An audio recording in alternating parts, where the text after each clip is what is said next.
you want to be? What kind of man or woman are you endeavoring to become? How in the world did I get started on this? This is something in general, right? I think that I've been thinking about for a long time and processing for a long time. And I'm sure lots of other people have thought about it. And I know lots of people have written about it and talked about it. So I doubt that there's anything new here. This is just kind of a little bit of the mental process that I've been going through over the last couple weeks or so. And I thought I would share it, and maybe it helps provide a different perspective or way of approaching something, or maybe it doesn't, but this is kind of a little bit of what I've been thinking about the last couple weeks.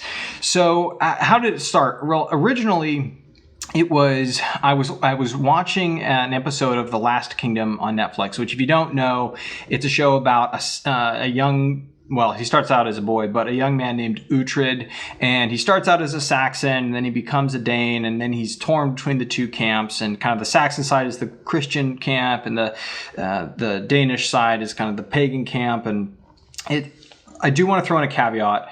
There are a lot of things morally wrong with the show. There are a lot of things character-wise and just general writing-wise that certainly are not perfect, and in general, one should watch with care if one is to watch. So I did want to throw that out there just as an FYI and caveat. Back to the story. So he's caught up. He's kind of caught back and forth between the two camps, and he ends up marrying a young Christian woman. And at first, the relationship is really great. It's really positive. They're in love, etc. And then this, his uncertainty about joining a particular camp becomes a problem because she wants him obviously to join the Christian camp.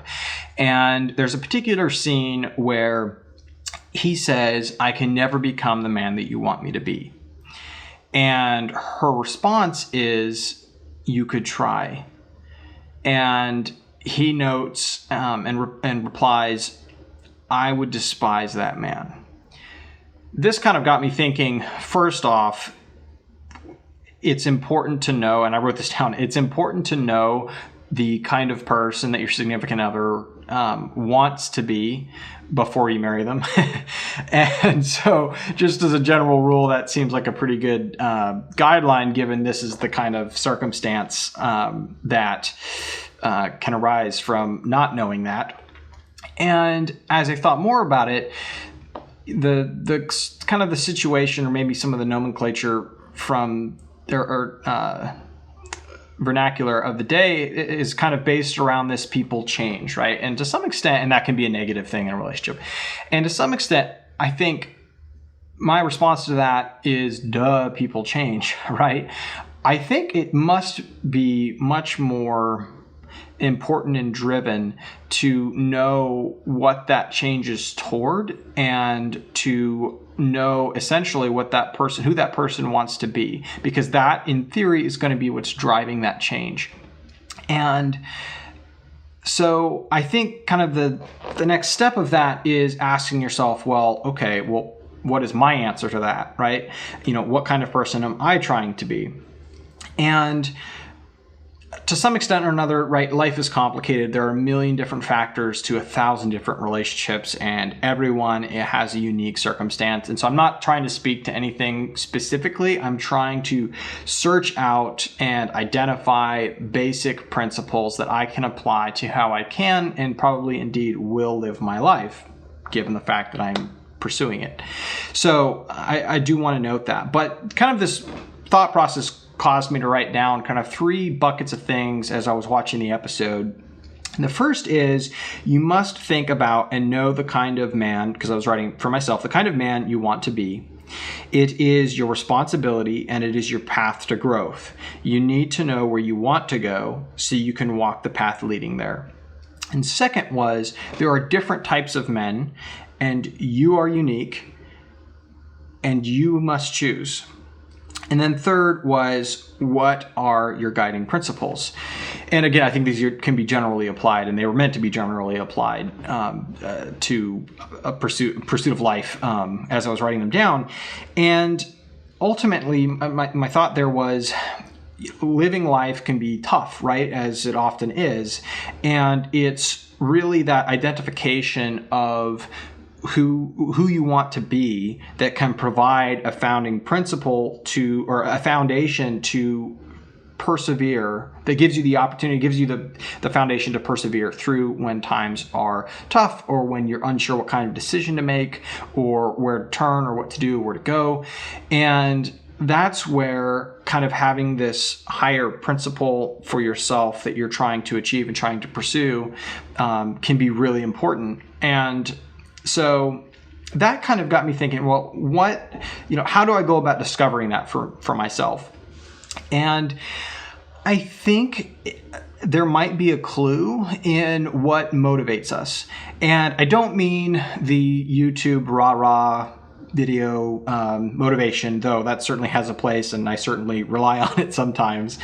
But I think when we're looking for motivation, or when we're watching something and we find that it motivates us, it's because it's something that it speaks to us, right? It reaches down into our soul and it touches a nerve. And to some extent or another, I think that might be a really great starting point, because it gives you the opportunity to, ask yourself what those points are, why they are motivating you, right? And ultimately what they point you towards as it applies to yourself. And then you kind of repeat the process, right? Why is it pointing you towards that in yourself, et cetera, et cetera. And that gives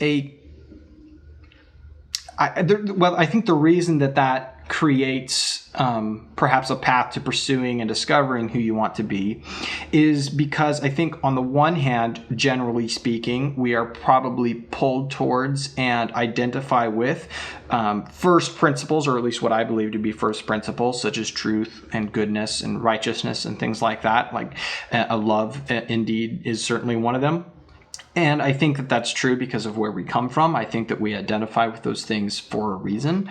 And I think that we will identify and find those things in different stories or elements of stories or interactions with human life that we come into contact with that are speaking to us. I think that is one reason, right?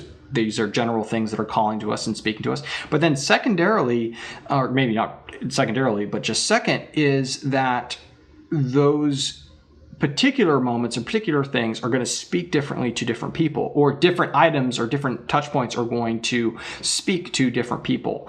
And I think that it gives you the unique opportunity to say, who am I, right? From maybe a basic foundational standpoint, but then the next step in that is based on who I am, why are these the individual things that are speaking to me, and what are they? And then what does that say about myself? Do I want to further that? Do I want to kind of become a person that further identifies with that? Do I want to stand on that side of the aisle? Whatever the situation is, or whatever the general principle is.